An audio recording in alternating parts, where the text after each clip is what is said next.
speak. If this isn't life or death, pray it is by the time I find you. It's the head nurse at St. Mary's. We have a patient, Chi-Chi. She's in the emergency delivery ward. Complications are rising, Mr. Kang. She's calling for you. She's in labor. What do you mean? Make sure you do everything to save her. I'm on my way.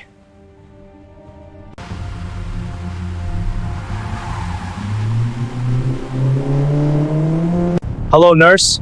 How is she doing? Please keep her safe. I'll be there in 4 minutes. Seoul at 3 a.m. is a city of cold neon and quiet sins.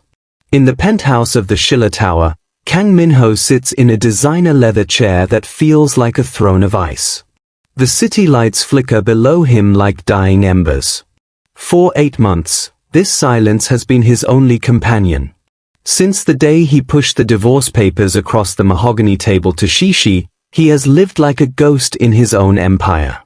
He told himself it was for her safety, that a man with his list of enemies had no right to a wife. The silence is shattered by the rhythmic vibration of his encrypted phone. It crawls across the glass desk like a restless insect. Minho doesn't move at first. He stares at the screen. An unknown number. In his world, a 3 a.m. call usually means a warehouse is on fire or a traitor has been found. He exhales a cloud of clove cigarette smoke and picks up. Minho, speak. If this isn't life or death, pray it is by the time I find you. Voice, strained, frantic. It's the head nurse at St. Mary's. We have a patient, Shishi. She's in the emergency delivery ward. Complications are rising, Mr. Kang. She's calling for you. She's in labor. The cigarette drops from Minho's fingers, burning a hole in his expensive rug. What do you mean? The word Make sure you do labor everything hits to him save her. harder than any bullet ever could. 8 months. The math screams in his head. She was pregnant when she signed those papers. She was carrying his legacy while he was busy burning his bridges. The ghost in the penthouse is suddenly, violently alive. He doesn't hang up. He simply stands, his chair flipping backward as he charges into the night. The engine of the black sedan roars, a mechanical beast waking up the sleeping streets of Gangnam. Minho is no longer the calculated businessman, he is a predator scenting his own blood in the wind. He ignores every red light, the speedometer climbing past 160. The city is a blur of streaking white and red lights. His mind is a chaotic gallery of memories. Shishi's laugh, the way she used to tuck her hair behind her ear, and the look of absolute heartbreak on her face when he told her he didn't love her anymore. It was a lie, the biggest lie of his life, told to keep her away from the crosshairs of the Lee syndicate. But as he grips the steering wheel until his knuckles turn white, a new thought haunts him. She went through this alone. For 9 months, she carried the weight of his child, hiding in the shadows he forced her into. The guilt tastes like copper in his mouth. He isn't just driving to a hospital, he is driving toward a reckoning. The tires screech to a halt at the entrance of St. Mary's. Minho doesn't wait for the valet. He flings the door open and strides through the sliding glass doors. His presence is a physical force. He is tall, dressed in a suit that costs more than the hospital's equipment, his eyes dark with a terrifying intensity. 2 of his bodyguards, who had been trailing him in a separate SUV, scramble to keep up. The reception desk is a blur. A young nurse begins to ask for identification, but one look at Minho's face makes the words die in her throat. He doesn't ask where she is, he follows the sound of the chaos. The maternity ward is a stark contrast to his world. It's too bright, too sterile, smelling of lavender and bleach. He reaches the double doors of the surgical wing. Through the small circular window, he sees her. Shishi. She looks pale, her hair matted with sweat, surrounded by a swarm of blue-scrubbed doctors. She looks smaller than he remembered.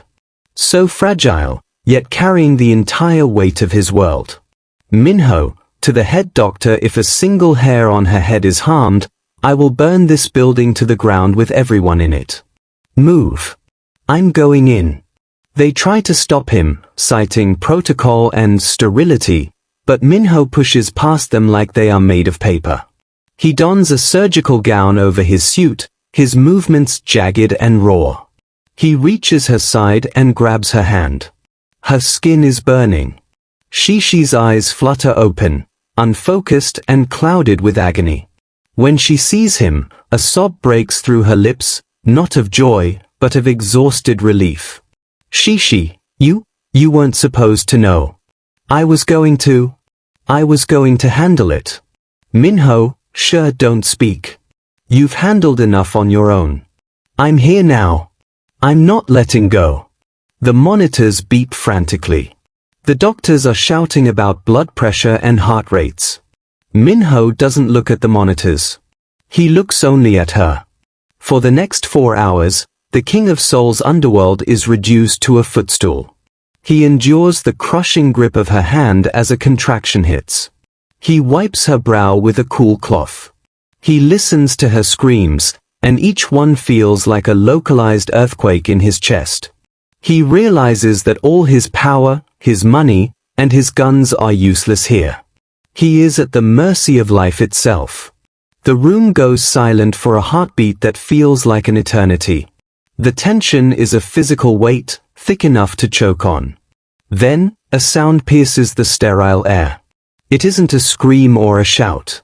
It is a thin, wailing cry, vibrant, angry, and full of life. The lead doctor exhales, a smile visible behind his mask. He turns, holding a small, squirming bundle wrapped in a white cloth. Minho freezes. His heart, which he thought had turned to stone years ago, cracks wide open. The doctor moves toward him, sensing the gravity of the moment. Doctor, a girl, Mr. Kang. She's healthy. She's a fighter. Minho reaches out. His hands, which have signed death warrants and broken bones, are trembling. He takes the bundle.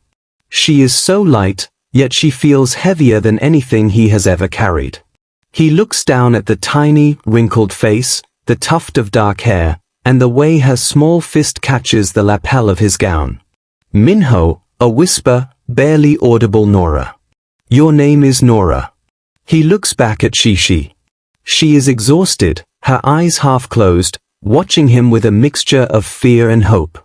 In that moment, the path of his life shifts.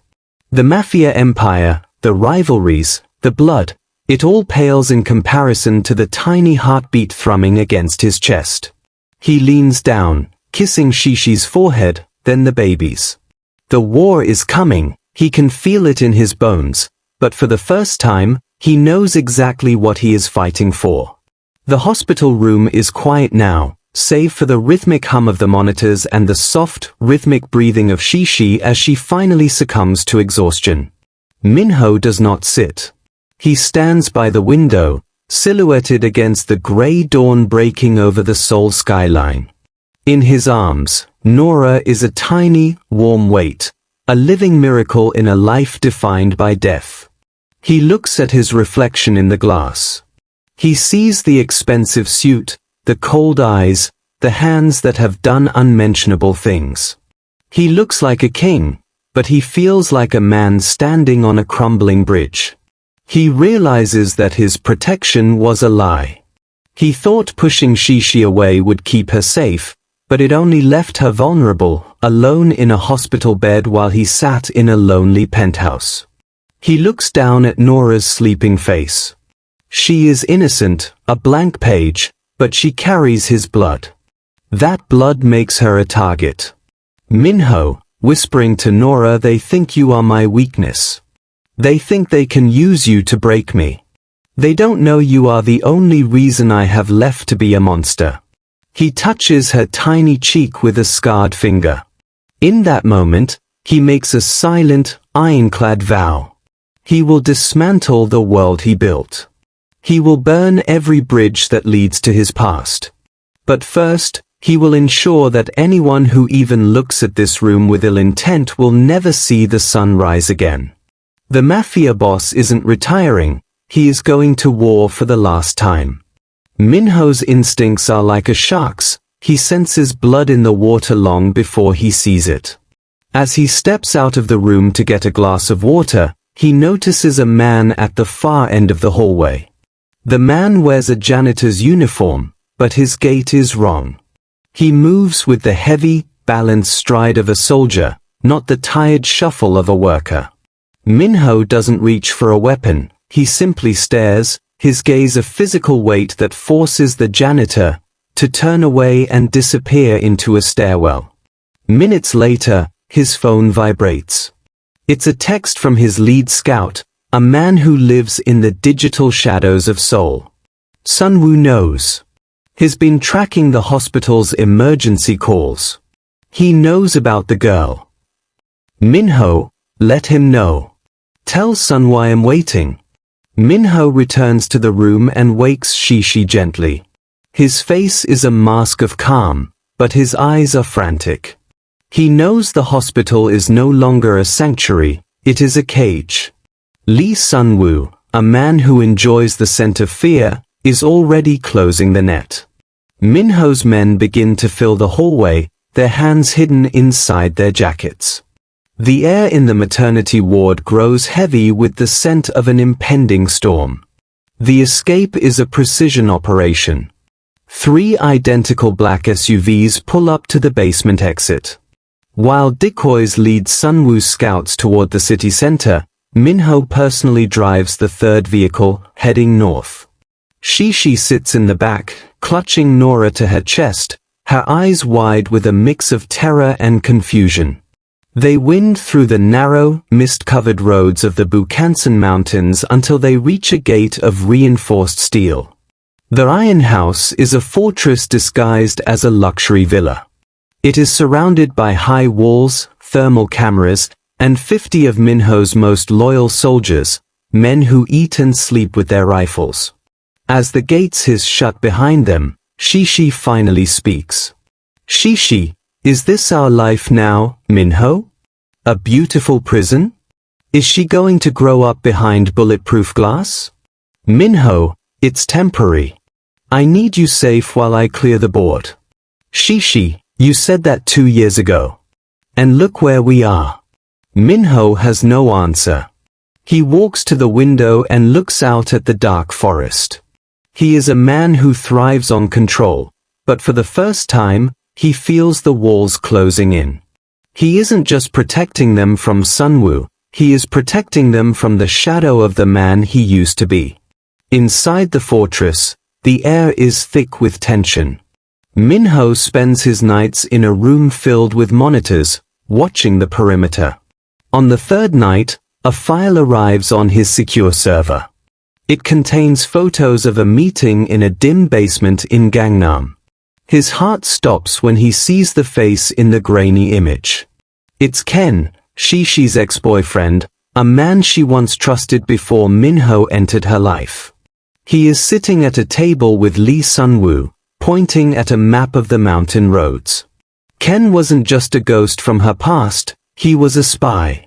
He had been orbiting Shishi's life for months, feeding information to the syndicate, fueled by a toxic blend of jealousy and greed. He knew about the pregnancy before Minho did. He had paved the way for the kidnap plot. Minho, to his lieutenant, bring me his location. I don't want a hitman. I want to look him in the eye when I take his breath. The betrayal cuts deep because it involves Shishi's past. It proves that no matter how far they run, the ghosts will follow. Minho realizes that as long as Ken and Sunwoo are breathing, Nora will never know the meaning of the word home. The Incheon shipyard is a graveyard of rusted steel and salt air. Under the skeletal shadows of giant cranes, Lee Sunwoo and Ken sit in a heated office inside a hollowed-out freighter. They are laughing, pouring expensive whiskey, toast to a victory they haven't won yet. They think they are the hunters. They think Minho is huddled in his mountain lair, trembling for his child. Outside, the silence is unnatural. One by one, Sunwoo's perimeter guards are snuffed out like candles in a draft. No gunshots. just the faint whistle of air and the heavy thud of bodies hitting the wet concrete. Minho moves through the shipping containers like a vengeful spirit. He doesn't use his men for this. He needs the world to see that the King of Seoul still has claws. He reaches the freighter's hull, his black coat fluttering in the sea gale. He isn't angry anymore. He is beyond anger. He is a force of nature. Minho, over the freighter's intercom, Sunwoo. I'm in your house. Come and greet your guest. The office door explodes inward, not from a bomb, but from the sheer force of Minho's sidekick. Sunwoo's men scramble, but they are too slow. Minho moves in a blur of lethal efficiency. 3 shots, 3 bodies. He doesn't waste a single bullet. Finally, it is just him, Sunwoo, and a trembling Ken. Ken tries to hide behind a desk, his face pale, his hands shaking so hard he drops his weapon. Sunwoo, ever the cockroach, tries to bargain. He offers territory, money, even a truce. Minho just walks toward him, the sound of his boots on the metal floor echoing like a funeral bell. Sunwoo, we can share the city, Minho. Think of the business. Minho, you touched my family's peace. There is no business left. Only debt. Minho doesn't use his gun for Sunwoo. He uses his hands. It is a brutal, cold, systematic dismantling of a rival. When it is Ken's turn, the coward begs for his life, citing his past with Shishi. That is the final mistake. Minho's eyes turn to obsidian. He leans in close, his voice a terrifying whisper. Minho, she was the best thing that ever happened to me. And you tried to use her as a shield. As the sun begins to peek over the horizon, Minho walks out of the shipyard alone. Behind him, the freighter is a tomb. The threats are gone. The debt is paid in full. Cleaning a wound is often more painful than the cut itself. For the next 6 months, Minho performs a radical surgery on his empire. He meets with the high-ranking elders of the underworld in a dim tea house. He doesn't bring weapons, he brings ledgers. He hands over the keys to the docks, the clubs, and the high-stakes gambling dens. In exchange, he demands one thing: total anonymity. He is divorcing the Mafia. He watches as his soldiers become security guards for legitimate logistics firms. He sells his shares in the Schiller Tower and reinvests in schools and hospitals. His men are confused, but they follow him. They have seen what happens to those who oppose his will, and they have seen the strange, new light in his eyes when he speaks of his daughter. Minho, to his advisor, wash the money until it's white as snow. I want my children to grow up without knowing what a burner phone is. The Iron House has changed. The thermal cameras are still there, hidden behind ivy, but the courtyard is no longer a training ground. It is a garden. Today, it is filled with the scent of lilies and the soft sound of a string quartet. Minho stands at the end of a white runner, wearing a suit of midnight blue. He looks nervous, a feeling he hasn't had since his first street fight. The doors open, and Shishi appears. She isn't the broken woman from the hospital bed. She is radiant, holding a bouquet of wildflowers. Beside her, little Nora, now nearly a year old and walking with a wobble, carries a small basket of petals. The guests are few, only those who survived the transition with him. Minho, I spent my life building walls to keep people out. Today, I promise to keep these gates open for you, and only you. I am no longer a king. I am yours. As they exchange rings, the mountain air feels lighter. The divorce papers from 8 months ago are long since burned, replaced by a marriage certificate that feels like a peace treaty after a lifelong war. 5 years later. The sun is setting over the Bukhansan peaks, painting the sky in shades of gold and violet. On the sprawling lawn of the estate, two children are running. Nora, sharp-eyed and fast, is chasing her younger brother, Kwa. Their laughter echoes off the stone walls that once felt like a prison, but now feel like a sanctuary. Minho sits on the porch, a book forgotten in his lap. Shishi joins him, leaning her head on his shoulder. He looks at his hands. They are older, the scars faded, but they are steady. He no longer hears the 3 a.m. calls. He no longer looks at shadows with suspicion.